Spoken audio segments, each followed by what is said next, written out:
Bonjour. Alors, dans ce document, on va jeter les bases de l'héritage. Enfin, on va commencer à voir c'est quoi l'héritage en programmation objet. Donc, l'héritage, c'est une des caractéristiques fondamentales de la programmation orientée objet avec l'encapsulation et le polymorphisme. Donc, lorsqu'une classe dérive d'une autre classe, elle en hérite les caractéristiques et les capacités, c'est-à-dire quoi? C'est-à-dire ses champs, ses propriétés et ses méthodes. Donc, l'héritage, c'est un vaste sujet et ça donne lieu à une foule de subtilités. Donc, pour cette raison-là, on préfère aborder le sujet progressivement. Donc, ce PowerPoint-là, c'est le premier d'une série qui va en comprendre plusieurs.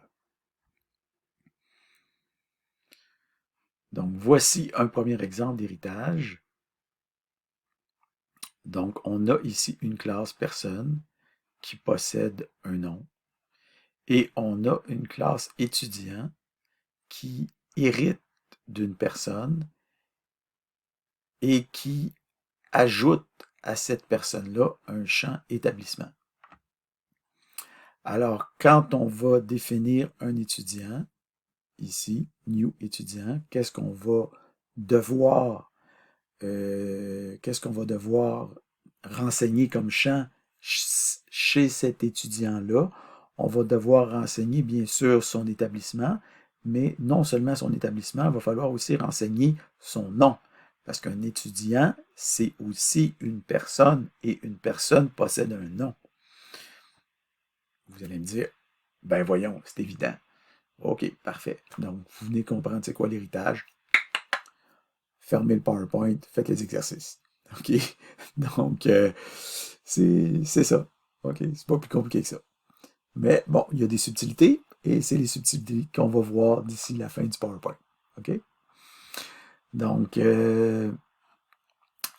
nouvel étudiant, nom Bianca, le nom qui est un champ hérité du prénom, de la personne, pardon, et établissement qui est un champ proprement défini dans la classe étudiant. Donc, on obtient nom établissement ici. Donc, pour qu'il y ait héritage, il faut d'abord la présence d'une classe de base, c'est-à-dire ici la personne. Ensuite, on définit une classe dérivée basée sur cette classe de base-là, par exemple ici la classe étudiant, qui est dérivée de la classe personne. Donc, la classe dérivée va hériter tous les champs de la classe de base qui vont s'ajouter ainsi à ses propres champs.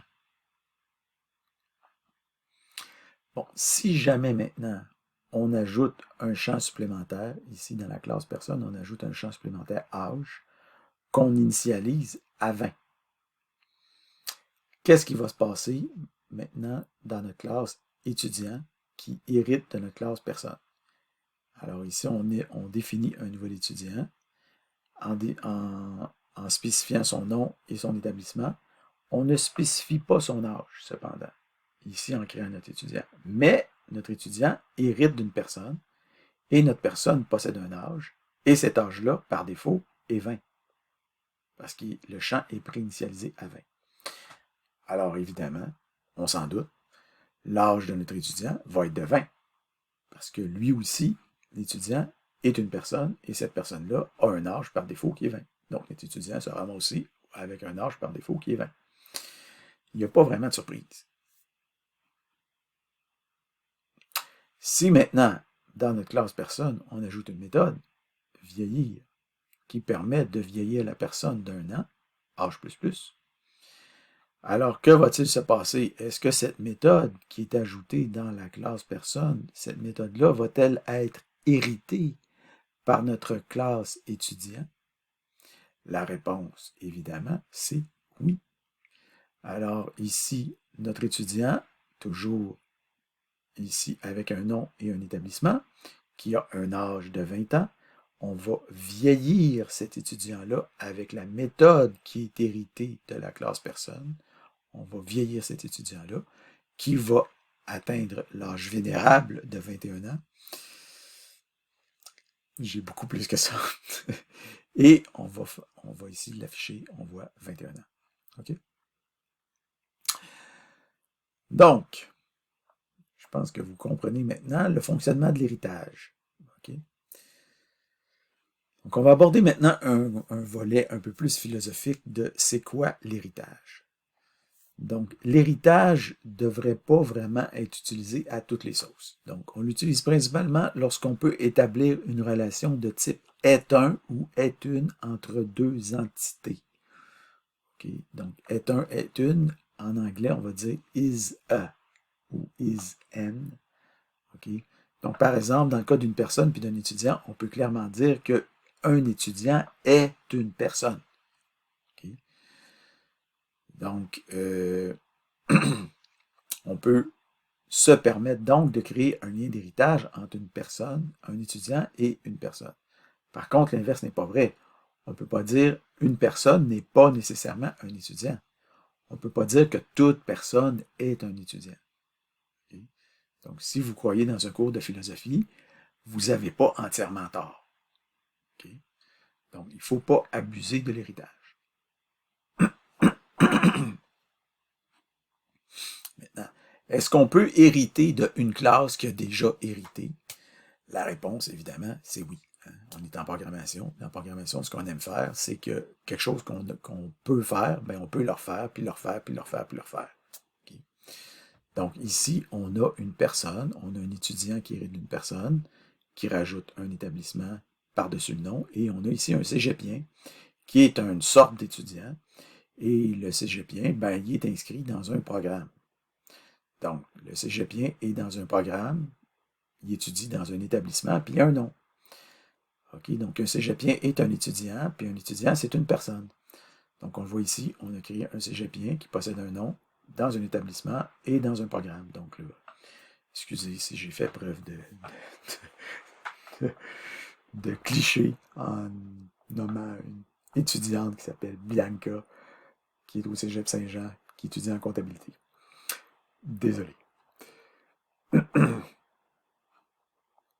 Donc, est-ce que plusieurs classes peuvent hériter d'une même classe? Ben, la réponse, c'est oui. Donc, ici, on rajoute une autre classe, travailleur, qui va hériter de personnes. Donc, un travailleur, c'est une personne. Et un travailleur possède une profession, en plus d'un nom. Donc, ici, par exemple, on a un travailleur, nul autre que votre enseignant, et sa profession, eh bien, la voilà. Donc, la classe personne possède donc deux classes descendantes, une classe étudiant et une classe travailleur. Donc, au final, qu'est-ce que ça fait tout ça? Ça fait qu'on se retrouve avec une hiérarchie de classes. Okay? Donc, on a la classe personne qui possède deux descendants, étudiant, travailleur, et l'étudiant possède un descendant ou une classe dérivée, cégepien. Et on a ajouté dans chaque cas le champ que possède en propre chacune de ces classes-là. Donc, une personne possède un nom, un étudiant possède un établissement, en plus d'un nom qui est par héritage. Le travailleur possède une profession, en plus d'un nom qui est obtenu par héritage. Et le cégepien hérite, ça c'est le symbole d'héritage, de étudiant qui possède un établissement, bon, etc. Vous comprenez le principe. On avait déjà vu, bien entendu, une hiérarchie déjà de classes avec les exceptions qu'on avait étudiées précédemment dans un document. Donc, exception, système exception, index out of range exception, blablabla, argument exception, argument null exception, argument out of range exception. Okay? Donc, on avait vu la hiérarchie des exceptions. Et on a aussi vu WinForms. Donc, ça a l'air un peu plus complexe comme c'est là, mais en réalité, la hiérarchie est surtout plane ou flat, si vous préférez. Donc, on a les contrôles. Et ça, c'est les différents contrôles qu'on peut rajouter dans un formulaire.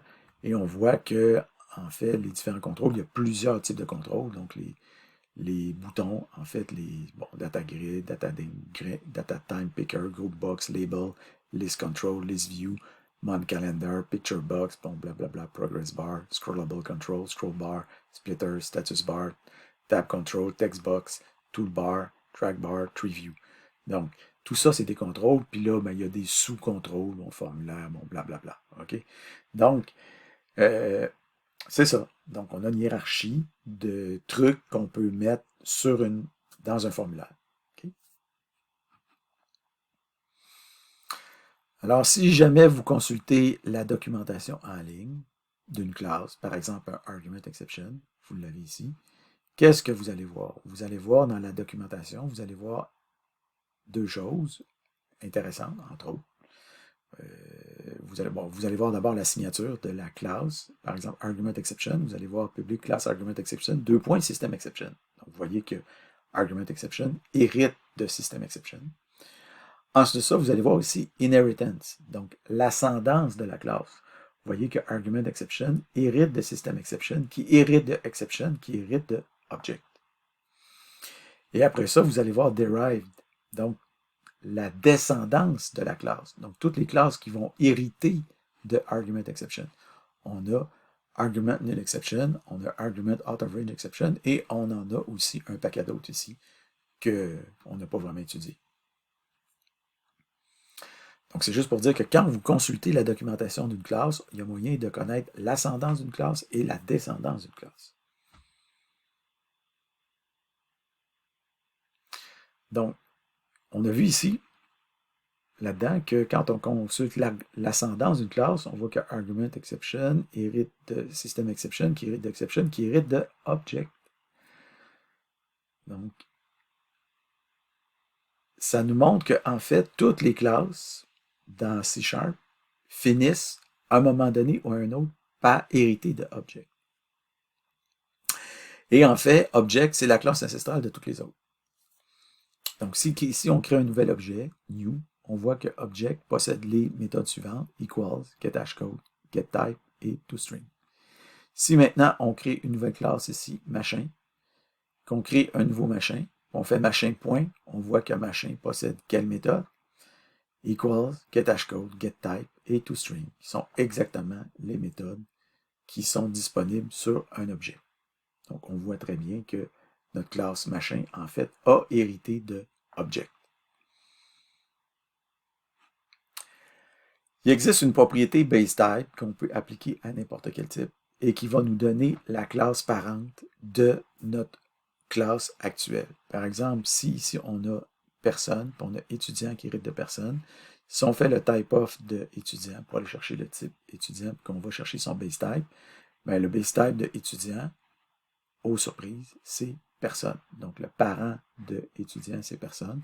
Et le baseType de personne, c'est quoi son parent baseType de personne? C'est quoi son parent? Mais c'est object. Okay. Donc, c'est quoi le parent de personne? C'est object. Maintenant, notion de vocabulaire.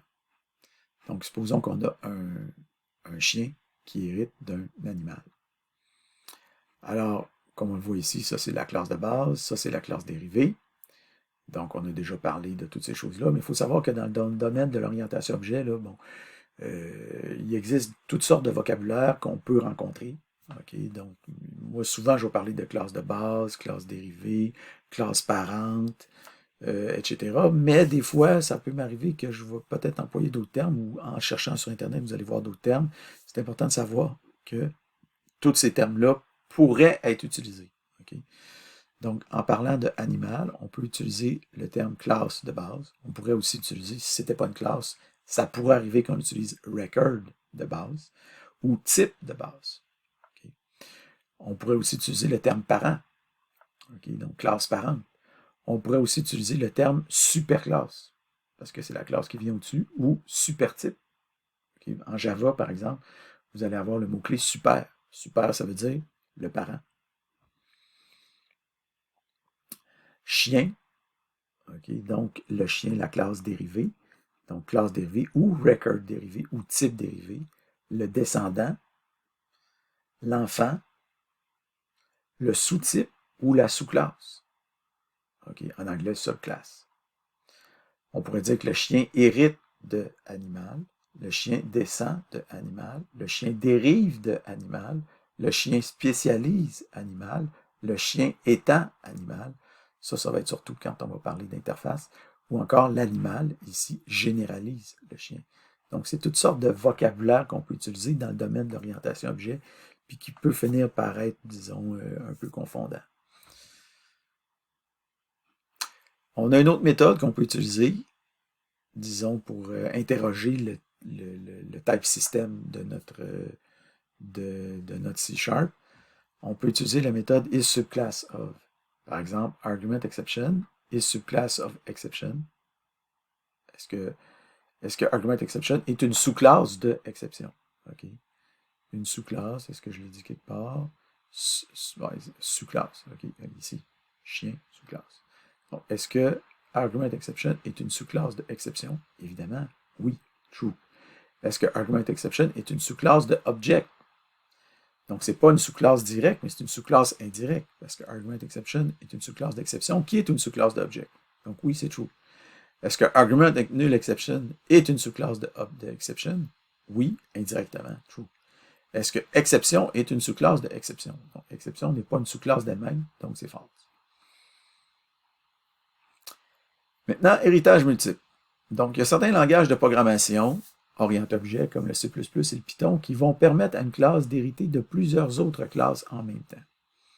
Donc, ce n'est pas le cas du C#, ni d'ailleurs du Java. Donc, ces deux langages vont posséder les interfaces pour parvenir à un résultat similaire avec moins d'ennuis.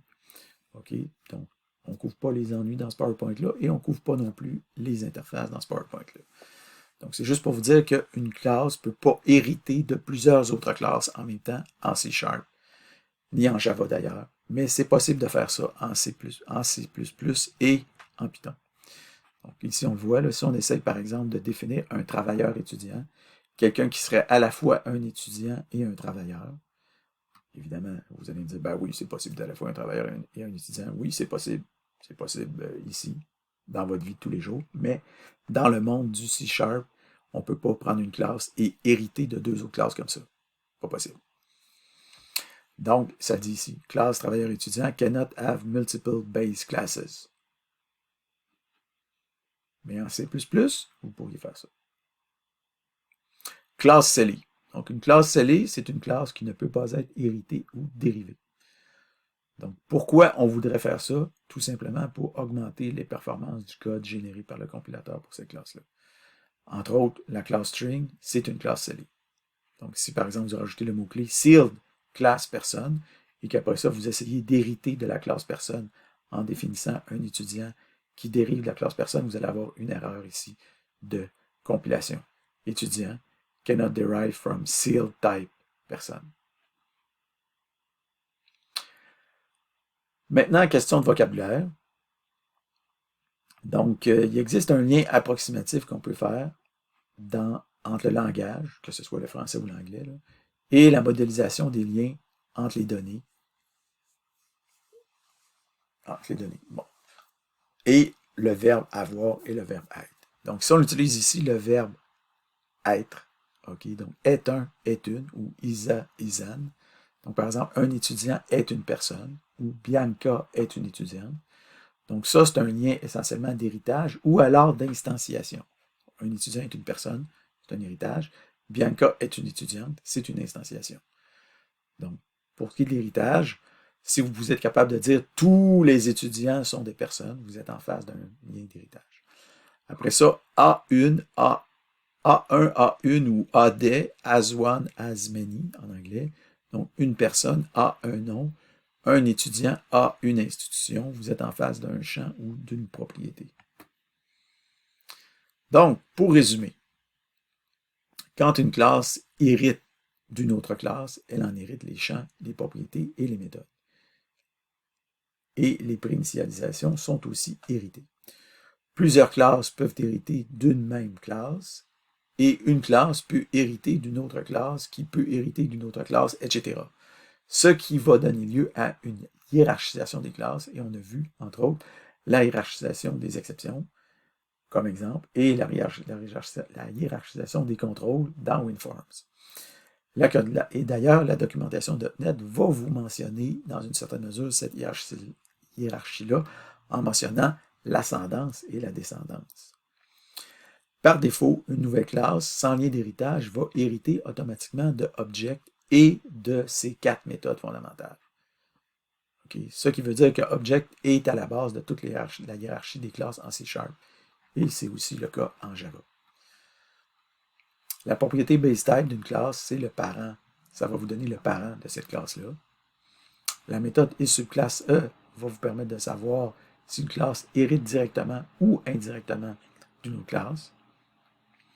L'héritage multiple n'est pas possible en C# ni en Java d'ailleurs. Donc, ce qu'on fait, c'est qu'on hérite, on utilise les interfaces pour obtenir un effet similaire. Une classe scellée, sealed, ne peut pas être dérivée. Et l'héritage correspond au concept est un, is a, et au verbe être. Et les champs et propriétés correspondent à A1 ou des, as one, as many, et au verbe avoir. Bon, quand pratiquer l'héritage maintenant? En général, on pratique l'héritage pour les raisons suivantes. Pour créer une hiérarchie de type compatible entre eux et ayant des données et des opérations en commun. Par exemple, la hiérarchie des exceptions ou la hiérarchie des contrôles en WinForms. On utilise aussi l'héritage pour étendre une classe existante, pour en moduler le fonctionnement ou lui ajouter des données et des fonctionnalités. De nombreux frameworks sont basés sur cette approche-là, notamment WinForms. Donc, on étend la classe form pour créer notre propre formulaire. Finalement, il y a une troisième disons, chose qu'on peut être tenté de faire pour utiliser l'héritage, mais que ce n'est pas une bonne chose à faire. Donc, pour réutiliser du code existant. Donc, en général, malheureusement, on considère que ce n'est pas une bonne raison pour pratiquer l'héritage. Donc, qu'est-ce qu'il nous reste à voir maintenant?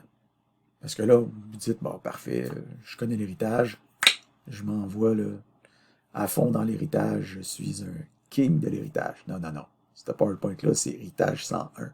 OK? Vous n'êtes pas encore un king de l'héritage. Ou une queen de l'héritage. OK? Donc, on n'a pas encore vu l'implication de l'héritage sur le typage polymorphique. Donc, on va voir ça plus loin. On n'a pas encore vu comment hériter d'une classe munie d'un constructeur et encore moins d'une classe proprement encapsulée. Et on n'a pas encore vu comment on peut moduler le fonctionnement d'une méthode dans un type dérivé avec les méthodes dites virtuelles. Ça reste à voir. Voilà.